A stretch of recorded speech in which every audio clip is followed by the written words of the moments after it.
For far too long, tensions between blacks and whites is at an all-time high. We see this with the death of George Floyd, with the removal of the Confederate flag from Columbia, and even the Charlottesville protests. And I have had enough.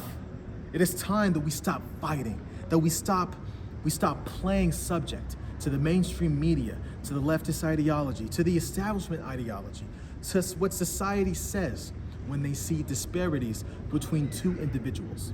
Society would go to race first, but you, the South Carolinian people, know better than this.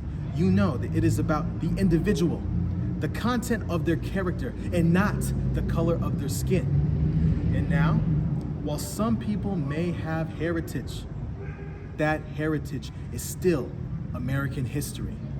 That heritage, that history is still a part of our way of life.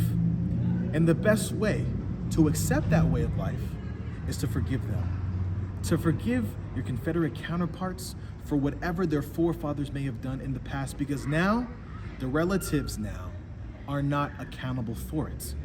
This is why I am proposing a state-funded Confederate museum that would educate the consensus on what actually went down during the Civil War, leading all the way from construction to the Civil Rights Movement.